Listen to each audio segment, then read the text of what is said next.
Hi guys and welcome, and I'm sitting here with the COROS APEX Pro in one hand and the new and updated APEX 2 Pro in another, and I've been using them both side by side for about a month to really compare the two regarding the use in everyday life, for walks and a few exercises, and yeah, there are some interesting updates for sure. But not to make this episode too long, I won't dig in too much into the details, I think, but focus on the updates, the everyday features you're most likely to use, and the features that are most interesting to you as a hiker. And the big question is the APEX 2 Pro worth buying to be used for hiking and navigation? And is the update good enough also for an upgrade if you already own the old version? Well, that and much more is what we are here to find out, so stay tuned.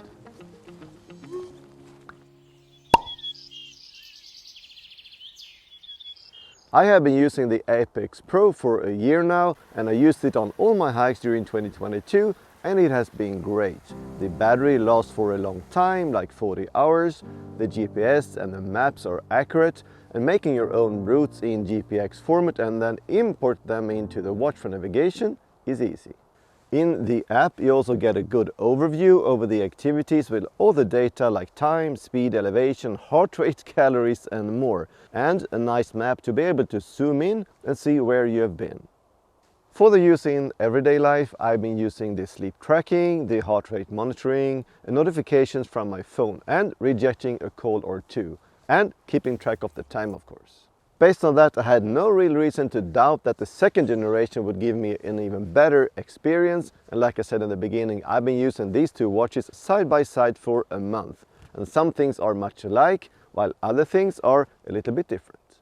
You clearly see it is the same but updated version because it looks and feels very similar, and the very impressive 30 days of battery life in everyday use is still the same. But even if you recognize a lot from the old version, many improvements have been made, and that takes us to the updates.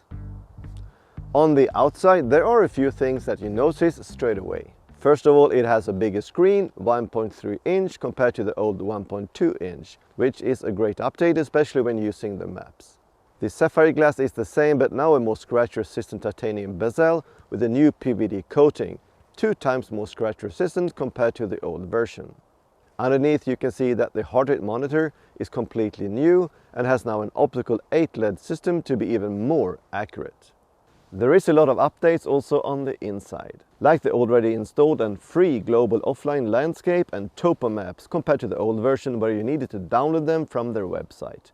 It also had what they called the next level GPS accuracy because of the redesigned antenna and satellite chip, making it much more responsive and quicker.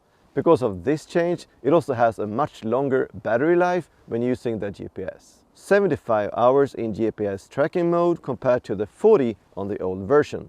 And another great update, it now comes as standard with a nice and soft nylon band instead of the old silicone one. Nice. I'm not sure I'm using the correct term here, but the MMI I believe is the right one to use when talking about the program and the menus that you see when you're using the watch. Anyways, it has also been upgraded on the new version and to the better. It looks better, it is easier to see the information, and things like the compass, for example, looks great. The MMI is really easy to use, just using the 3 buttons, and you can also tailor the top light button to be something else than just the light. I have, if I press and hold the maps there, but you can choose other things as well, like the compass, the music, or the camera controls, for example. The screen is also a touchscreen. But to be honest, I never use it, and using the 3 buttons I believe is easy enough. So I actually turn it off, which you can do in the menu. Now it is only active when using the maps.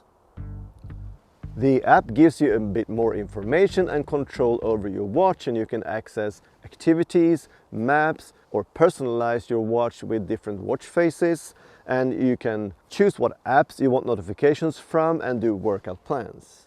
You can also go into the customization tab and choose exactly the information you want in the different menus. You can add or remove activities, add and remove daily data, or add and remove features.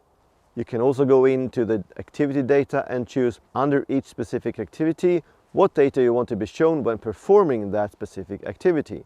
Up to 6 screens is possible per activity and up to 8 information cells per screen. This is really useful and practical to get all the data that you need at a glance during your activity. Me, when hiking, I would like to be shown the distance, the pace, the activity time, the battery, heart rate and the time of the day. This is totally up to you, of course, but it is really nice to be able to tailor the screen to the specific activity. Last thing regarding the app, here is also where you find your imported routes and where you sync them to your watch. Under the tab My Route.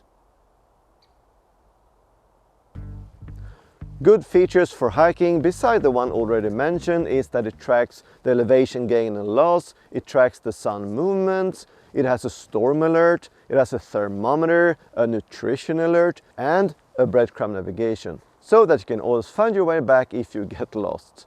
Well, then you're not lost actually, but you know what I mean. And it is waterproof up to 50 meters. And much, much more. But for all the information and the specifications and the activities supported, I believe it is better for you if you visit their website at coros.com. Going through them all would take like forever. Now, I think it's about time that we talk about the Apex 2 Pro and hiking, and for short, I believe it has all the features that you need. You start the activity, choose navigation, pick your route and direction, and then press to start, and it will show you the way. And if you make a wrong turn, it will warn you with a beep and vibrations. Then it will also show you the elevation, the pace, the distance, the blood oxygen, and it will give you a storm alert and everything that you need to know during a hike, and it has a compass.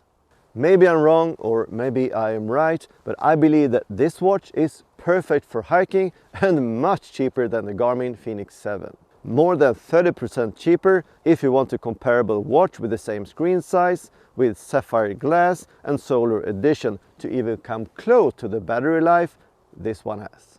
But if you already own the old version of the Apex Pro, maybe there's no need for an upgrade just to get a bigger screen and the added battery life in GPS mode when you already have a great watch on your wrist. But if you are thinking about buying a new watch to be used for your hikes, and maybe also choosing between the COROS Apex 2 Pro and the Garmin Fenix 7, well, I believe that the choice is easy. You go for the Apex 2 Pro, you will not be disappointed.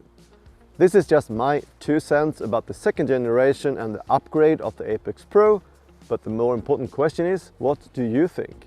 Is it a good upgrade? Is it a perfect watch for hiking? Is it better than the Garmin Fenix 7? Well, leave a comment and tell us all about your thoughts. But for now, this is it, and if you liked today's episode, take a look at these 2 recommendations on my other videos. Also do hit like, subscribe and turn on the notifications so you don't miss out on any future content. I hope to see you again next week, but for now, take care, safe hiking and bye bye.